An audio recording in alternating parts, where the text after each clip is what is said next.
guys, Josh here, and Critter Cove is releasing on Steam in early access this September 10th, 2024. In this video, I'll be sharing with you 10 things you should know before starting your adventure in this new cozy open world life sim game. I'll first go over what you can expect from this early access version, and then I'll share with you some useful tips and tricks that I learned during my playthrough. This video is sponsored by Gentleman Rat Studio, the developers of Critter Cove. Thanks to them for supporting the channel and letting me play the game early so I could prepare this video for you. If you're interested in Critter Cove, you can wishlist the game now using the link in the video description. First, I'd like to quickly go over what you can expect from the current build of Critter Cove as it launches in early access. According to the developers, the main quest right now should take you at least 20 hours to complete. Personally, I'm currently 15 hours in. I think I still have quite a few quests to do. And with all of the side content, reopening the shops, collecting everything, setting up a nice garden, and decorating my workshop, I think it's reasonable to say I'll probably get a good 30 hours out of the current build. If you're wondering how much of the content is in the game right now, there are currently 6 buildings out of 10 that you can repair, 6 islands out of 10 to explore, as well as a lot of underwater points of interest to dive into, over 30 hidden collectibles to find, and 50 different characters.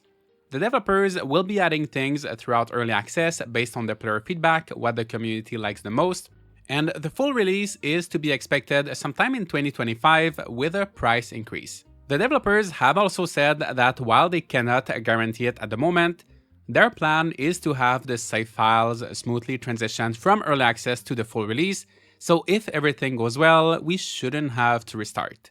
Speaking of not having to restart, there is a demo available for Critter Cove, and it should remain available for a while even after the launch of the game. It lets you experience the beginning of the game so you can create your character, move into your house, repair your workshop, invite some villagers, and it should keep you busy for about 4 hours, maybe even a bit more. Then if you decide to buy the game, your progress will seamlessly carry over. So if you're not sure about the game or you want to get started early, feel free to check out the demo on Steam.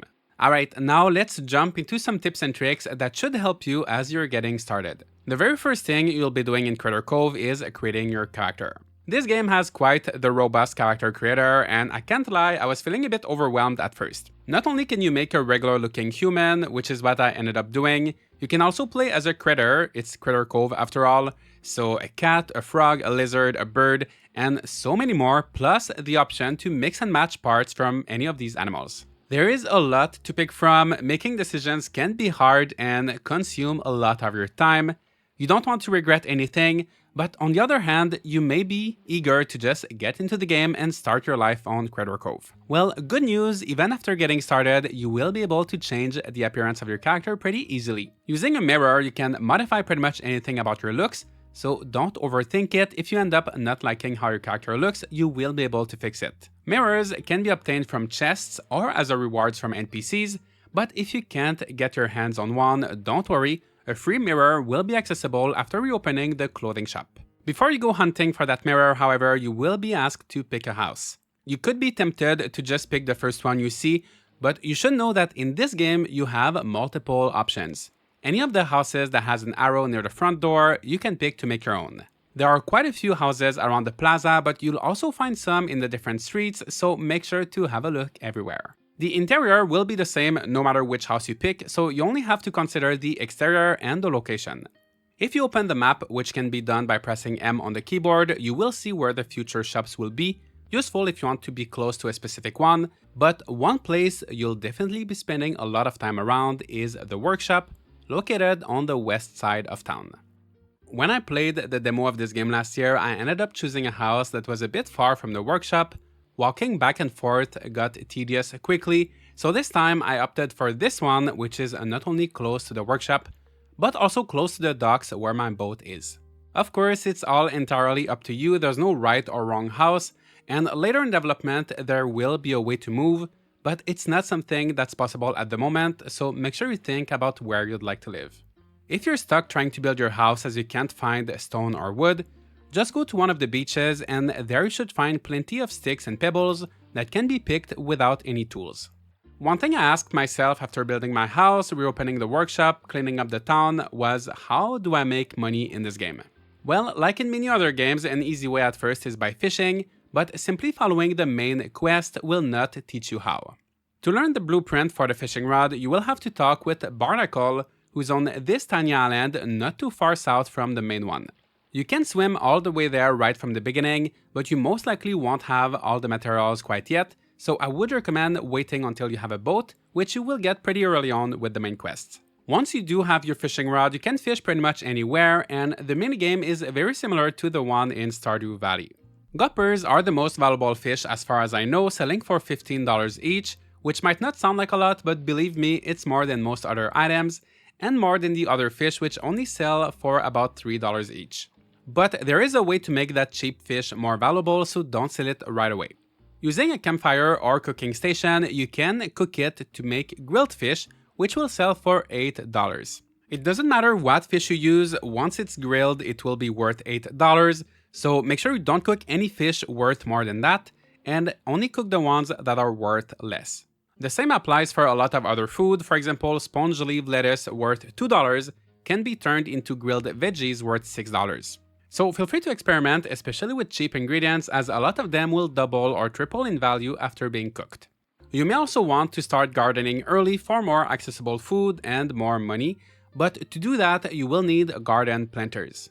You will first have to learn how to craft those garden planters, which, like most furniture blueprints, can be obtained by removing enough of the broken ones found around the world. You may find that there are not enough broken planters on the main island to get the blueprint, so when you explore other islands, make sure to break everything you see. It's also worth revisiting islands you've already been to once in a while, since each time there is a thunderstorm, debris will reappear, letting you gather more resources and learn new blueprints.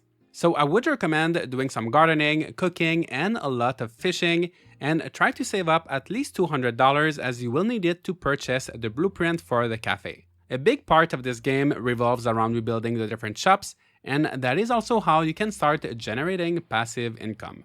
Every few days, a cruise ship will stop by and tourists will explore the island, spend money at different shops, and when tourists leave at the end of the day, all of that money will be yours. One thing that took me a while to realize, and it's very likely one of the NPCs mentioned it, but they talk a lot and I'm sure I'm not the only one who's not reading everything, but tourists will also pay to interact with decor items in your town. I wish the game would make it a bit clearer as to what item will have an impact on tourists, but if you find things like statues, sculptures, attractions like this little springy horse, don't just keep them in your chests, don't sell them, put them in your town. Eventually, you will see tourists interacting with them, a dollar sign should pop up, and a look at the tourism information menu should tell you that you made some profit from these items. Making money from tourism will be slow at first, but the more your town is decorated, the more it will pay off.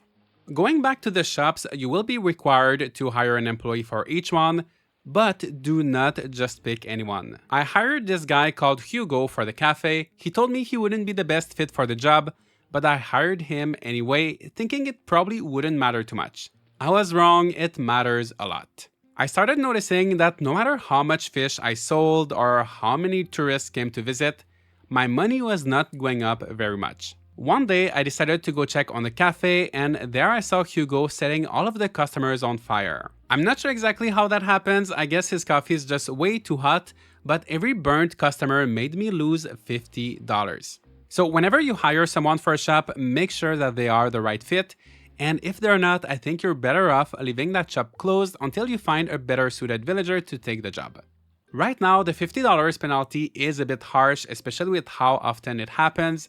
I think that the developers will probably balance things a bit, but keep that in mind if you don't want to literally burn all of your savings. The next tip is something I hope I won't have to include in tips videos in the future, as it should be the default in most games, but it's not quite yet, unfortunately. It took me way too long to notice, but whenever you craft something, if you don't have materials in your inventory, they will be taken automatically from your chests. So you really don't need to be carrying around all of your metal bars, planks, and other resources as you craft. Just leave those at home or wherever you have your chests and you'll be fine.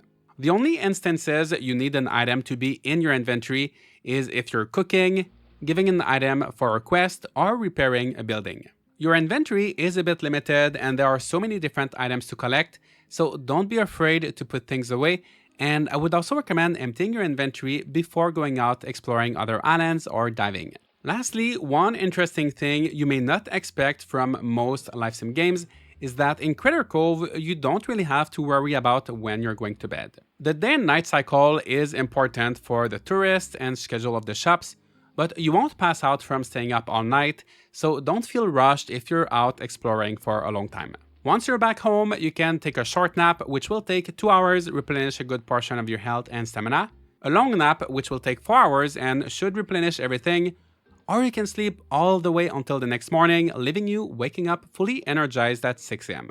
There is no rush in this game, no pressure, so just enjoy it at your own pace and have fun. And these are the 10 things you should know before playing Critter Cove in Early Access. I hope it was helpful. Let me know what you think of this game. Is it one you've been looking forward to? Have you played the demo? And is there anything you'd like to see changed or added during Early Access? Please share all of your thoughts in the comments. Thanks again to the developers at Gentleman Rat Studio for sponsoring this video.